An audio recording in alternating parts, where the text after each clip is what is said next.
नमस्कार दोस्तों, आप सभी का हमारे चैनल ध्येय ज्ञानधारा में स्वागत है। जैसा कि हम लोगों ने यूपी ट्रिपल एससी लेखपाल के लिए ग्रामीण परिवेश विकास एवं समाज के लिए महत्वपूर्ण 25 प्रश्नों की सीरीज श्रृंखला यहाँ पर इस चैनल पर स्टार्ट करी थी, जिसमें हम लोगों ने इसके 6 पार्ट जो है 6 सेशन 6 पार्ट यहाँ पर कर लिए हैं। आज हम लोग इसका पार्ट नंबर 7 मतलब 7वां भाग, आज हम लोग यहाँ पे महत्वपूर्ण 25 प्रश्नों का 7वां भाग देखेंगे। अगर आप इस चैनल पर नए हैं तो हमारे इस चैनल ध्येय ज्ञानधारा को सब्सक्राइब कर लीजिए और इस वीडियो को लास्ट तक देखिए।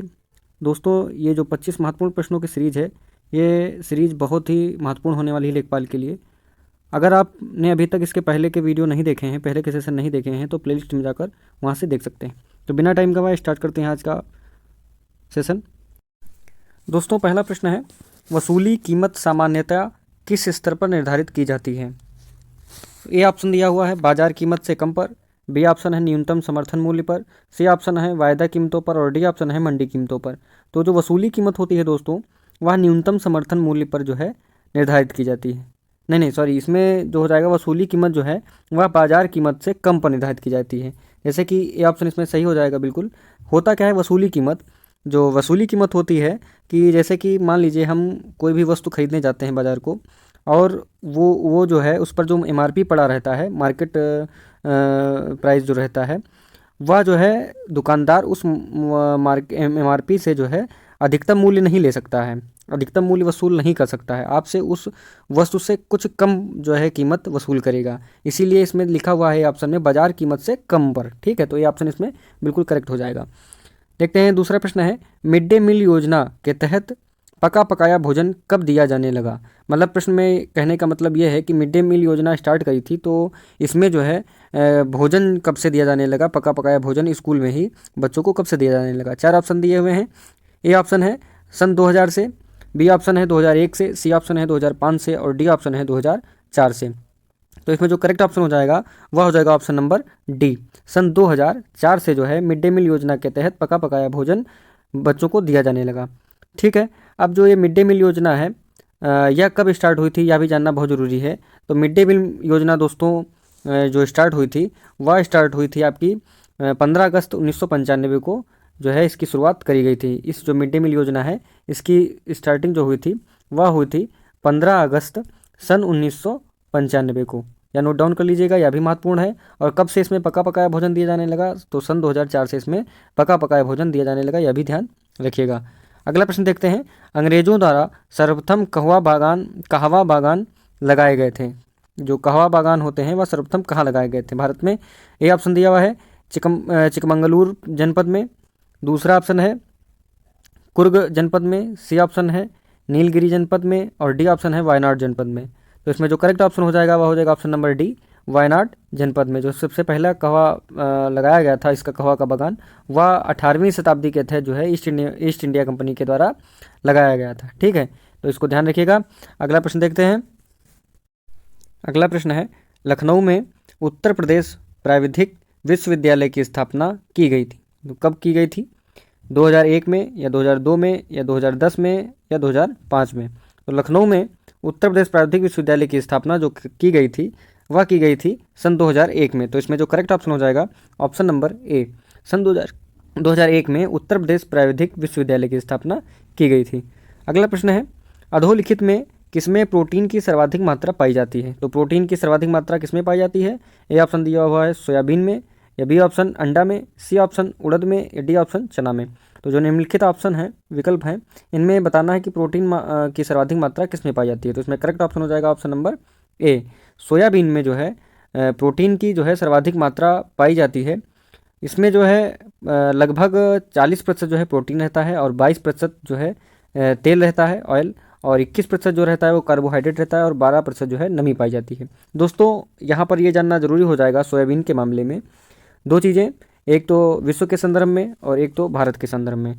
तो अगर पूछा जाए कि विश्व में सबसे ज़्यादा सोयाबीन का उत्पादन कहाँ होता है, तो याद रखिएगा वह होता है अमेरिका में। अमेरिका में विश्व में पूछा जाए तो अमेरिका में सबसे ज़्यादा उत्पादन सोयाबीन का होता है। यदि भारत में पूछा जाए कि भारत में सोयाबीन का सबसे ज़्यादा उत्पादन कहाँ होता है, तो वह होता है मध्य प्रदेश में। कहाँ होता है? एमपी में। मध्य प्रदेश याद रखिएगा, भारत में मध्य प्रदेश में सबसे ज़्यादा होता है और विश्व में कहाँ होता है? विश्व में अमेरिका में होता है, यह भी ध्यान रखिएगा। अगला प्रश्न देखते हैं, अमरूद उत्पादन के लिए निम्नलिखित में से कौन सा जोड़ा प्रसिद्ध है? ए ऑप्शन है लखनऊ या प्रयागराज, बी ऑप्शन है प्रयागराज देहरादून, सी ऑप्शन है प्रयागराज सहारनपुर और डी ऑप्शन है आगरा देहरादून। तो इसमें जो करेक्ट ऑप्शन हो जाएगा वह हो जाएगा ऑप्शन नंबर ए, लखनऊ और प्रयागराज में अमरूद का उत्पादन जो है अत्यधिक मात्रा में होता है यूपी के संदर्भ में। अगला प्रश्न देखते हैं दोस्तों। अगला प्रश्न है, झूम खेती किन क्षेत्रों में होती है? ए ऑप्शन है मध्य प्रदेश, बी ऑप्शन है राजस्थान, सी ऑप्शन है तटीय क्षेत्र, डी ऑप्शन है पूर्वोत्तर प्रदेशों में। दोस्तों जो झूम की खेती होती है वह मुख्यतः पूर्वोत्तर प्रदेशों में होती है। तो इसमें जो करेक्ट ऑप्शन हो जाएगा वह हो जाएगा ऑप्शन नंबर डी, पूर्वोत्तर प्रदेशों में होती है। मुख्यतः झूम खेती जो है पूर्वोत्तर पहाड़ियों में जो आदिम जनजाति होती हैं उनके द्वारा की जाने वाली एक कृषि का प्रकार होता है। अगला प्रश्न है, 6ठी शताब्दी में वर्तमान उत्तर प्रदेश में कितने महाजनपद थे? तो 6ठी शताब्दी में दोस्तों जो 16 महाजनपद थे।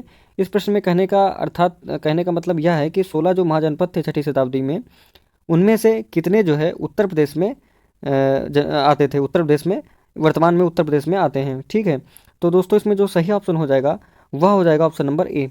वर्तमान में महाजनपद काल के जो महाजनपद नहीं, 6ठी शताब्दी में जो महाजनपद थे 16 महाजनपद, उनमें से 8 जो है वर्तमान में यूपी में आते हैं। ए ऑप्शन इसमें सही हो जाएगा। अब हम यह भी जान लेते हैं कि कौन कौन से वो महाजनपद थे जो यूपी में आते हैं। तो उनमें से हो जाएगा कुरु महाजनपद, पांचाल महाजनपद, सूरसेन महाजनपद, वत्स महाजनपद, कौशल महाजनपद, मल्ल महाजनपद और काशी और चेदी महाजनपद। ठीक है, तो ये कुल 8 जो महाजनपद थे वह वर्तमान उत्तर प्रदेश में आते हैं। अगला प्रश्न है, आयरन की सर्वाधिक मात्रा किसमें पाई जाती है? ए ऑप्शन है सेब में, बी ऑप्शन है आंवला में, सी ऑप्शन लीची में या डी ऑप्शन है अनानास में। दोस्तों आयरन की जो सर्वाधिक मात्रा होती है वह सेब में पाई जाती है। तो ऑप्शन नंबर ए इसमें बिल्कुल सही हो जाएगा। सेब में जो है आयरन भरपूर मात्रा में पाया जाता है, इसीलिए जो है लोग क्या करते हैं, सेब का नियमित सेवन करते हैं। इससे क्या होता है, सेब के नियमित सेवन करने से शरीर में हीमोग्लोबिन की कमी पूरी हो जाती है और खून की मात्रा भी बढ़ती है। सेब मुख्यतः क्या होता है, फाइबरिक फल है या रेशेदार बोल सकते हैं, रेशेदार फल है और इसमें अच्छी मात्रा में जो है फाइबर पाया जाता है और इससे क्या होता है, पाचन तंत्र भी मजबूत होता है। अगला प्रश्न देखते हैं।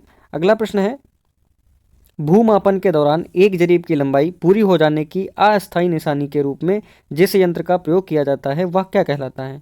ए ऑप्शन दिया हुआ है रॉड कहलाता है, बी ऑप्शन है मार्कर कहलाता है, सी ऑप्शन है झंडा कहलाता है या डी ऑप्शन है सुआ कहलाता है। तो इसमें जो करेक्ट ऑप्शन हो जाएगा वह हो जाएगा ऑप्शन नंबर डी।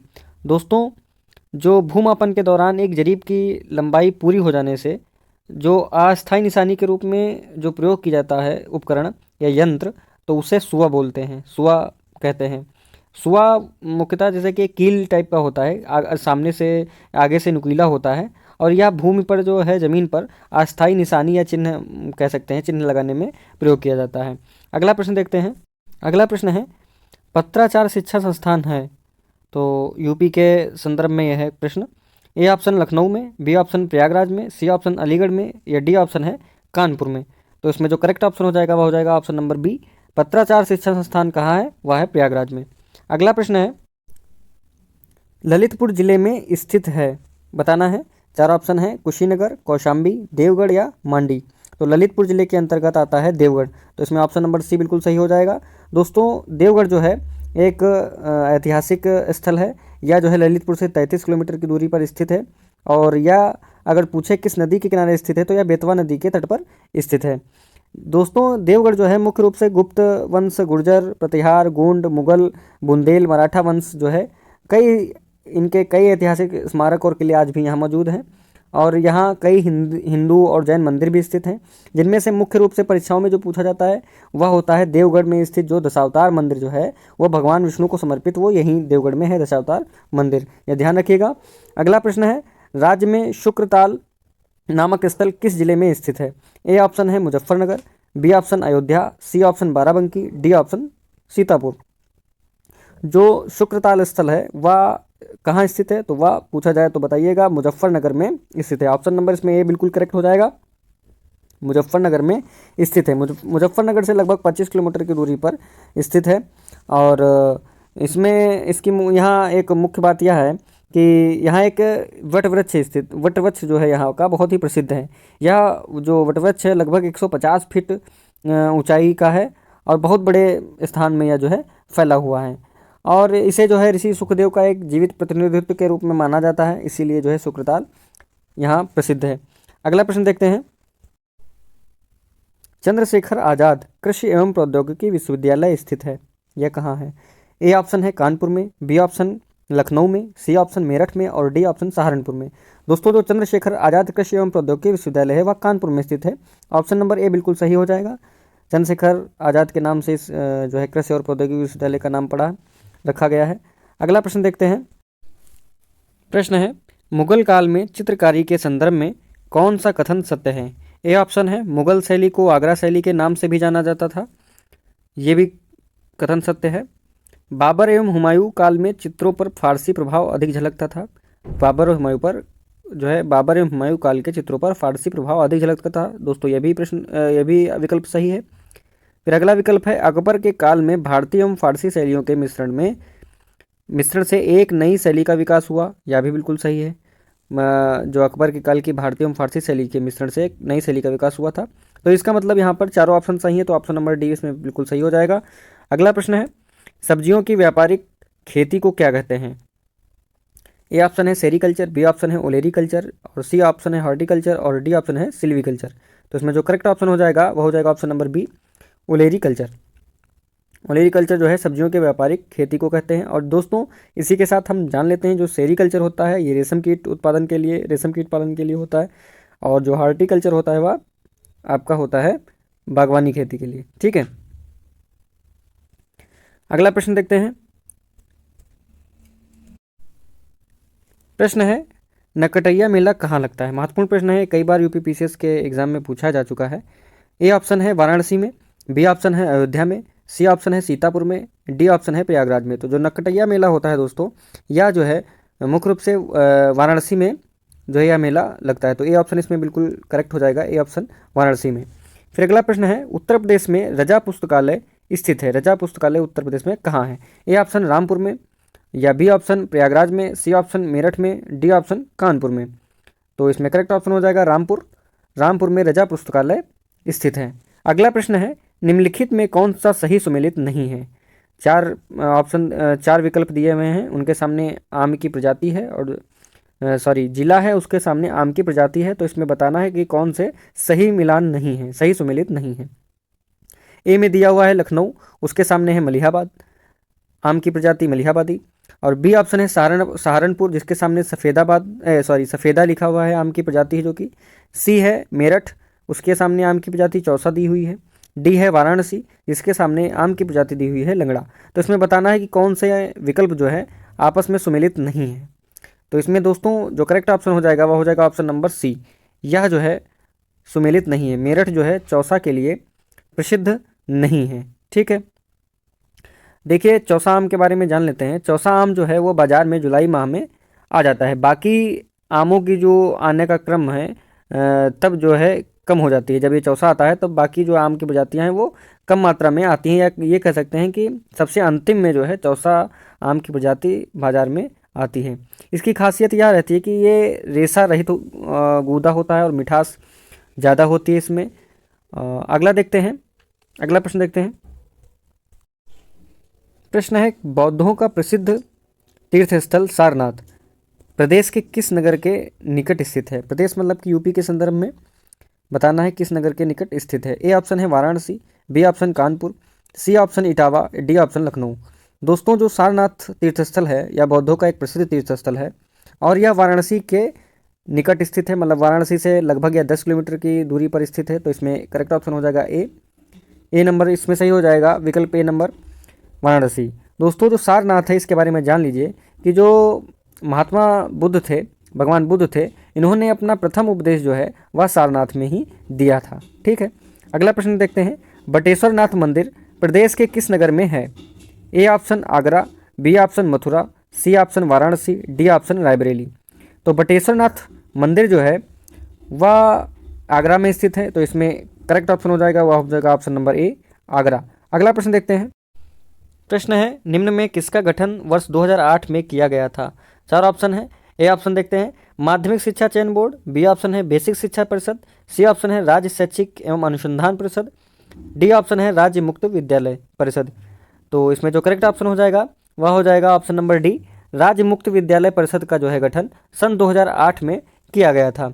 दोस्तों इस जो विद्यालय परिषद का गठन करने का जो उद्देश्य, मुख्य उद्देश्य था, वह था बच्चों को शिक्षा के लिए प्रेरित करना।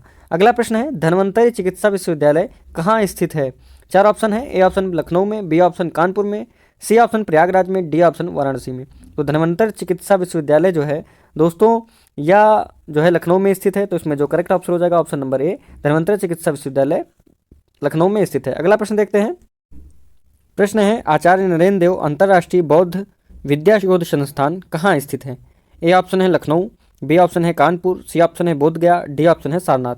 दोस्तों जो आचार्य नरेंद्र देव अंतर्राष्ट्रीय बौद्ध विद्या शोध संस्थान है वह जो है वह लखनऊ में स्थित है। तो इसमें जो करेक्ट ऑप्शन हो जाएगा वह हो जाएगा ए, ऑप्शन नंबर ए लखनऊ।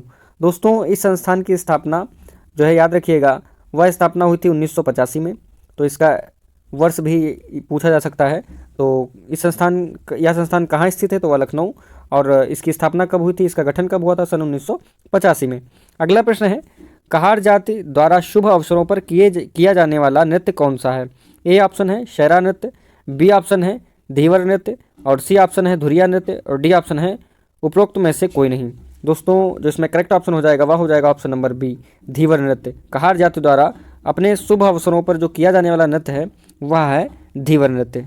ठीक है दोस्तों, यह जो है महत्वपूर्ण 25 प्रश्नों का 7वां पार्ट था जो कि जो है पूरा हो चुका है। तो लास्ट तक बने रहने के लिए आप सभी विद्यार्थियों का धन्यवाद। और अगर आपने अभी तक हमारे चैनल को सब्सक्राइब नहीं किया है तो आप उसको सब्सक्राइब कर लीजिए और अपने दोस्तों के साथ शेयर करिए, लाइक करिए। धन्यवाद।